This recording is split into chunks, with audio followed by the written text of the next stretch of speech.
மேஷ ராசி நேயர்களே, உங்களுக்கு இந்த வீடியோ தற்செயலா வந்ததுன்னு நினைக்காதீங்க. இப்போ நீங்க இதை பாக்குறீங்கன்னா அதுக்கு பின்னாடி ஒரு காரணம் இருக்கு. சமீப காலமா மனசுல ஏதோ ஒரு குழப்பம், எப்போ என் வாழ்க்கை சரியான பாதைக்கு போகும்னு ஒரு கேள்வி. அந்த பதிலை தேடிதான் இப்போ நீங்க இங்க வந்திருக்கீங்க.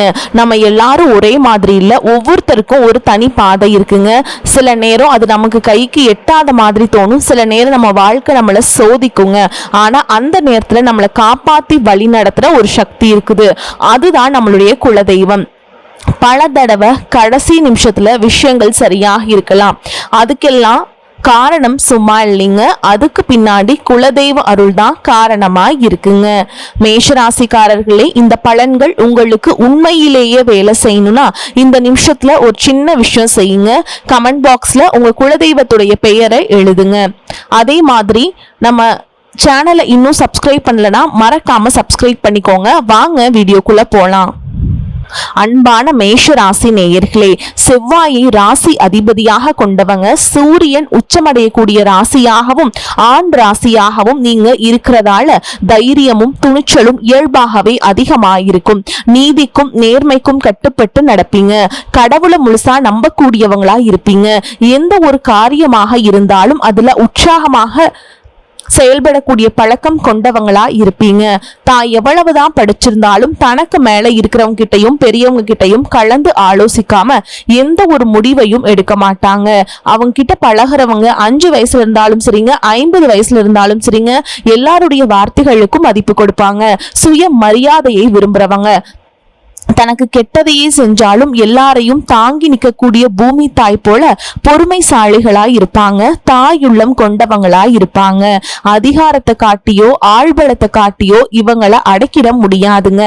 மனசார பாராட்டி பேசினாலும் அன்பா நடந்துக்கிட்டாலும் இவங்க குழந்தை மாதிரி அடங்கி போயிடுவாங்க. மத்தவங்க கஷ்டத்தை அவங்க சொல்லாமலேயே புரிஞ்சுப்பாங்க. எவ்வளவு பெரிய நெகட்டிவான சூழ்நிலை வந்தாலும் நகைச்சுவையா பேசி ஆறுதலான வார்த்தைகளையும் தன்னம்பிக்கையும் கொடுக்கக்கூடியவங்களா இருப்பாங்க. எல்லாருக்கும் பிடிக்கிற மாதிரி தான் இவங்க எப்பவுமே நடந்துப்பாங்க. இதனாலேயே இவங்களுக்கு நண்பர்கள் அதிகமா இருப்பாங்க. இப்படி சிறப்பான குணங்கள் கொண்ட மேஷராசி அஸ்வினி நட்சத்திரம், பரணி நட்சத்திரம், கார்த்திகை நட்சத்திரம் 1ஆம் பாதம் இருக்கிறவங்களுக்கு சமூகத்துல உங்களுடைய அந்தஸ்து உயரப்போகுதுங்க. சிலருக்கு தேவையற்ற அலைச்சல்கள் ஏற்பட்டாலும் தந்தை வழி உறவினர்களுடைய ஒத்துழைப்பு உங்களுக்கு மேம்படும். சிந்தனைகள் தெளிவாக இருக்கும். வழக்குகள்ல வெற்றி கிடைக்குங்க. பதவி உயர்விற்கான வாய்ப்புகள் உங்களுக்கு அமைய போகுது. மற்றவர்களுடைய தேவைகளை எல்லாம் நிறைவேற்றி வைக்க போறீங்க. உயர்கல்வியில் இருந்த குழப்பங்கள் விலகும். தொழில் முன்னேற்றங்கள் மூலமாக உங்களுக்கு ஆதாயங்கள் அதிகரிக்கும்.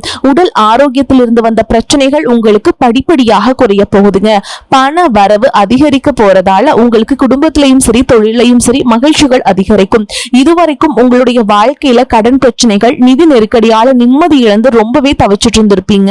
குடும்ப உறவுகள் மற்றும் நண்பர்களோட சின்ன சின்ன மன கசப்புகள் ஏற்பட்டு பிரிஞ்சு போயிருக்கிறதும், தொழில் மற்றும் வியாபாரத்தில் ஏற்பட்ட நஷ்டம் காரணமா மன அழுத்தம் இருக்கிறதும், நீங்க எந்த ஒரு நல்ல விஷயத்த செய்யணும் அப்படின்னு நினைக்கும் போதெல்லாம் அதுல ஏதாவது ஒரு தடைகள் ஏற்பட்டு நம்மளுடைய வாழ்க்கை எப்ப நல்லபடியா மாறும், நல்லது எப்ப நடக்கும் அப்படின்னு ரொம்பவே எதிர்பார்த்து காத்துட்டு இருப்பீங்க. நீங்க என்னதான் நல்ல விஷயங்களை நினைச்சாலும் நல்லதையும் மத்தவங்களுக்கு செஞ்சாலும் உங்களுக்கு தொடர்ச்சியாக கஷ்டங்களும் பிரச்சனைகளும் மாறி மாறி வந்துகிட்டு தான் இருக்கு.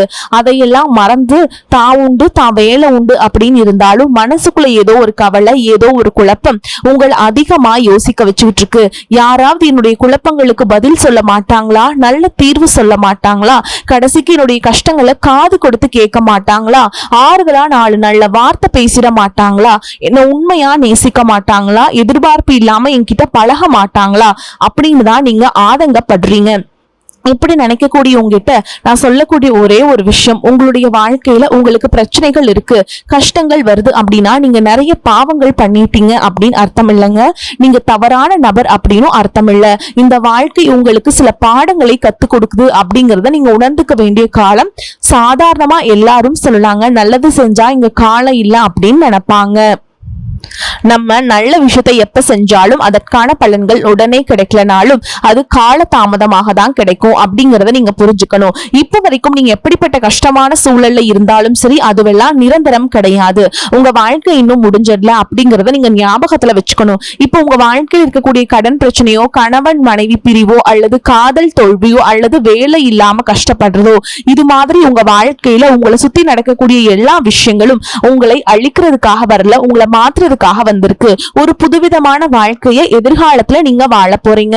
அதுக்கான ஒரு அடித்தளமாக தான் இதை நீங்க எடுத்துக்கணும். சிலருக்கு பாத்தீங்கன்னா இந்த பிரச்சனையெல்லாம் கொஞ்ச நாளா இருந்தா பரவாயில்ல, ரொம்ப வருஷமா இப்படிதான் போயிட்டு இருக்கு, எனக்கு சுத்தமா நிம்மதி இல்லை, என் குடும்பத்துல சந்தோஷம் இல்லை, என்னை எல்லாரும் ஏமாத்துறாங்க, எப்பவும் நான் மத்தவங்களுக்காக வாழ்ற மாதிரியே இருக்கு, எனக்கு பிடிச்ச சின்ன சின்ன ஆசைகளை கூட என்னால நிறைவேற்றிக்க முடியல, இதையெல்லாம் ஒரு நிமிஷம் நினைச்சு பார்க்கும்போது என்னடா இந்த வாழ்க்கை ஓடிக்கிட்டே இருக்கும், இதெல்லாம் எப்ப சரியாகும் அப்படிங்கிற கேள்விக்கு பதில் தெரியாம தான் இன்னமும் நீங்க ஓடிட்டு இருக்கீங்க. சில பேர் தன்னுடைய படிப்புக்கு சம்பந்தமே இல்லாம குறைவான சம்பளத்துல தன்னுடைய குடும்ப கஷ்டத்துக்காக ஏதாவது ஒரு வேலையை செஞ்சுட்டு இருந்திருப்பீங்க. உங்களுடைய மனசுக்கு பிடிச்ச மாதிரியான நல்ல வேலை அதிகமான சம்பளத்தோட கிடைக்க போகுது. அதே நேரத்துல அந்த வேலையில சில சவால்களை எல்லாம் கடந்து வந்தீங்கன்னா சில மாதங்களுக்கு பிறகு உங்களுக்கு பதவி உயர்வும் கிடைக்க போகுது. தொழில் மற்றும் வியாபாரம் மூலமாக நஷ்டத்தை சந்திச்சுட்டு கடன்ல இருக்க அவங்களுக்கும் உங்களுடைய புதிய யுக்திகள் மற்றும் புதிய முயற்சிகள் மூலமாக எல்லாவற்றிலும் இருந்து மீண்டு வருவீங்க. எதிர்பாராத நபர்கள் மூலமாக உங்களுக்கு உதவிகள் கிடைக்கும். நல்ல வேலையாட்கள் கிடைப்பாங்க. உங்களுடைய பொருளாதாரம் உயரப்போகுது. குடும்ப வாழ்க்கை இனிமையாக இருந்தாலும் குழந்தை பாக்கியம் இல்லை அப்படின்னு கோயிலுக்கும் ஹாஸ்பிட்டலுக்கும் மாறி மாறி போயிட்டு வந்திருப்பீங்க. சரியான புரிதலோடு சரியான மருத்துவ சிகிச்சைகள் மற்றும் குலதெய்வத்திற்கு பொங்கல் வச்சு வழிபாடு செய்வது, ஆரோக்கியமான விஷயங்களை செய்யறதன் மூலமா இந்த வருடத்தின் இறுதிக்குள்ள நிச்சயமா உங்களுக்கு குழந்தை பாக்கியம் கிடைப்பதற்கான வாய்ப்புகள் இருக்கு. அப்படி உங்களுக்கு கரு உருவாகக்கூடிய சூழல்ல நீண்ட தூர பயணங்களையும் அளவுக்கு அதிகமாக யோசிக்கிறதையும் முற்றிலுமாக நீங்க தவிர்க்கணும். இதை மட்டும் நீங்க சரியா செஞ்சுட்டு வந்தீங்கன்னா அழகும் அறிவும் ஒன்றாக இருக்கக்கூடிய குழந்தை பிறக்கும். இதனால் வரைக்கும் நீங்க என்னதான் பாசிட்டிவா இருந்தாலும் உங்களுடைய மனசுல நெகட்டிவான எண்ணங்கள் வந்து எந்த ஒரு காரியத்தை செஞ்சாலும் அதுல உங்களுக்கு முழு திருப்தி இல்லாத மனநிலையா இருந்திருக்கும். அதனாலேயே உங்களுக்கு மனதளவுல பல சோதனைகள் எல்லாமே வந்திருக்கும். உங்களுடைய கடின உழைப்பால உங்களுக்கு வருமானம் அதிகமா வரக்கூடிய சூழல் இருந்தாலும் வருமானத்தையும் மீறி அதிகமா கடன் வாங்கி செலவு செய்யக்கூடிய சூழல்களும் வந்திருக்கும். சில இடங்கள்ல மத்தவங்களுக்கு கடனா பணத்தை கொடுத்துட்டு அதை திரும்ப வாங்க முடியாம ரொம்பவே மன உளைச்சலுக்கு ஆளாகி இருப்பீங்க. இதனாலேயே குடும்பத்திலையும் சரி தொழிலையும் சரி உங்களுக்கு நிம்மதி இருந்திருக்காது. உடல் ஆரோக்கியத்தை பொறுத்த வரைக்கும் 50 வயசுக்கு மேல இருக்கவங்க ஏதாவது உடல் பிரச்சனை காரணமா மருந்து மாத்திரைகளை அதிகமா சாப்பிடுவீங்க. ஆனா அது குணமடையாம தொடர்ந்து பிரச்சனைகளை கொடுத்துட்டே இருந்திருக்கும். இனி வரக்கூடிய கிரக நிலைகள் காரணமா மருந்துகளோட இயற்கையான உணவு முறைகளையும் நீங்க எடுத்துக்கிட்டீங்கன்னா உங்களுடைய உடல் வலுப்பெறும். எல்லா விதமான துன்பங்கள்ல இருந்தும் நீங்க மீண்டு வர போறீங்க. உங்களுடைய வாழ்க்கையில மத்தவங்க அவங்களுடைய சுயநலத்துக்காக தெரிஞ்சு உங்களுக்கு சில துரோகங்களை எல்லாம் செஞ்சிருப்பாங்க. மத்தவங்க செஞ்ச தப்புக்கும் நீங்களே பழியேத்துக்கிற மாதிரி இருந்திருக்கும். ஒரு விஷயத்த நல்லா புரிஞ்சுக்கோங்க, சிலரை மாத்த முடியாது, ஆனா நம்மள நாம மாத்திக்க முடியும். உங்களுடைய வாழ்க்கையில ஒவ்வொரு நிலையிலையும் ஒவ்வொரு நாளும் ஒவ்வொரு செயலுக்கும் ஒவ்வொருத்தருடைய விமர்சனத்துக்கும் பதில் கொடுத்துட்டு இருக்க முடியாது. இயற்கைக்கும் கடவுளுக்கும் நம்மளுடைய மனசாட்சிக்கும் உண்மையாக இருந்து யாரோட மனசையும் புண்படுத்தாம நம்ம அடுத்த நிலையை நோக்கி போயிட்டே இருக்கணும். நீங்க பெருசா மதிச்ச சில உறவுகள், உயிராக நினைக்கக்கூடிய சில மனிதர்கள், எதிர்காலம் அப்படின்னு நினைச்சிட்டு இருக்கக்கூடிய குழந்தைகளும் ஆதரவா இருக்கக்கூடிய குடும்பமுமே உங்களுக்கு பல கஷ்டங்களை எல்லாம் கொடுத்திருக்காங்க. இவ்வளவு வழிகளையும் வேதனைகளையும் கடந்து இன்னும் நீங்க ஓரளவுக்கு நல்லா இருக்கீங்கன்னா அதுக்கு மிக முக்கியமான காரணம் நீங்க கடவுள் மேல வச்சிருக்கிற நம்பிக்கையும் இதுவரைக்கும் நீங்க செஞ்ச நல்ல விஷயங்களும் தான் காரணம் அப்படிங்கறத புரிஞ்சுக்கோங்க. உங்களை பொறுத்த வரைக்கும் இந்த வாழ்க்கையில நீங்க பெருசா எதையுமே ஆசைப்படல. ஆரோக்கியமான சாப்பாடு, தனக்குன்னு சந்தோஷமான நல்ல ஆரோக்கியமான சாப்பாடு, தனக்குன்னு சந்தோஷமான நல்ல குடும்பம், மனசுக்கு பிடிச்ச வீடு, தேவைகளை எல்லாம் பூர்த்தி செய்யக்கூடிய அளவுக்கு வருமானம் கொடுக்கக்கூடிய வேலையோ தொழிலோ இது இருந்தா போதும். உடல் ஆரோக்கியமும் நிம்மதியான தூக்கமும் இருந்தா போதும் அப்படின்னு தான் நினைக்கிறீங்க. உங்களுக்கு இந்த அடிப்படையான விஷயங்கள் ஓரளவுக்கு கிடைச்சாலும் மனசுல நிம்மதி இல்லாததுனால உங்க முகத்திலையும் தேஜஸ் இல்லை. இதுக்கப்புறமாவது இந்த வாழ்க்கையை நல்லா என்ஜாய் பண்ணும் அப்படின்னு நீங்க ரொம்பவே நம்பிட்டு இருக்கீங்க. எதை செய்ய போனாலும் ஏதாவது ஒரு தடைகள் வந்து உங்களுடைய வாழ்க்கை வாழ்க்கையை முடிக்கிற மாதிரி இடைஞ்சலா இருந்திருக்கும். இக்கட்டான நேரத்துல யாராவது எனக்கு சின்ன ஒரு உதவி செய்ய மாட்டாங்களா, என்னை கை கொடுத்து தூக்கி விட மாட்டாங்களா அப்படின்னு எத்தனையோ முறை கடவுள்கிட்ட நீங்க வேண்டுதலா வச்சிருப்பீங்க. உங்களுடைய அத்தனை வேண்டுதல்களும் இனி பழிக்க போகுது. இதுவரைக்கும் வாடகை வீட்டுல இருந்திருப்பீங்க, அதனாலேயே உங்களுக்கு திருமணம் சில நேரங்களில் தடைபட்டு இருந்திருக்கும். அதை நேரடியா சொல்லாம ஜாதகம் சரியில்லை, பொருத்தம் இல்லை, அரசாங்க வேலை இல்லை, பெற்றோர்கள் சரியில்லை அப்படின்னு ஏதோ ஒரு காரணத்தை சொல்லி தட்டி கழிச்சுட்டு போயிட்டு இருந்திருப்பாங்க. நீங்களா காதலிச்சா கூட அவங்களும் ஏதாவது ஒரு சந்தர்ப்பத்துல எங்க அப்பா அம்மா ஒத்துக்கல, எனக்கு உன்னைய பிடிக்கல அப்படின்னு கடைசி நேரத்துல ஏமாத்திட்டு போகக்கூடிய சூழலும் இருந்திருக்கும். இனி வரக்கூடிய காலங்கள்ல உங்களுக்கு நல்ல வேலை வாய்ப்பும் அமையும் பொழுது அந்த இடத்துல உங்களுடைய திறமைகளுக்கு மதிப்பு கொடுப்பாங்க. உங்களுடைய நிர்வாகத்திறன் மற்றும் தலைமை பண்பு அதிகரிக்கும். மற்றவங்களுடைய மதிப்பும் மரியாதையும் வைக்கிற மாதிரியான செயல்களை செய்வீங்க. துணிச்சலான முடிவுகளை எடுப்பீங்க. இதுவரைக்கும் பொது இடங்கள்ல நல்ல விஷயங்களை செய்யறதுக்கு கொஞ்சம் தயங்கி நின்று இருப்பீங்க. ஆனா அப்புறமா நீங்க துணிந்து செய்ய போறீங்க. இதன் காரணமா உங்களுக்கு போட்டியாளர்கள் யாருமே இருக்க மாட்டாங்க, எதிரிகள் யாரும் குறுக்க வர மாட்டாங்க. உங்களுடைய முன்னேற்றத்தை தடுத்து நிறுத்த இங்க யாரும் இருக்க மாட்டாங்க. புதனும் சுக்கிரனும் உங்களுடைய பேச்சு திறமைக்கு காரணமா இருக்க போறாங்க. இதுவரைக்கும் நீங்க பேசின பேச்சை விட நீங்க எல்லார்கிட்டையும் நம்பிக்கையோடு பேச போறீங்க. உங்களுடைய பேச்சுல ஒரு காந்த சக்தி இருக்க போகுது. புத்திசாலித்தனமான முடிவுகளை எடுக்க போறீங்க. உங்களுடைய நண்பர்கள் வட்டம் விரிவாக போகுது. குடும்பத்துல நெருங்கிய உறவுகள் மரணத்தால மன வலிமையை இழந்து ரொம்பவே கஷ்டப்பட்டு இருந்திருப்பீங்க.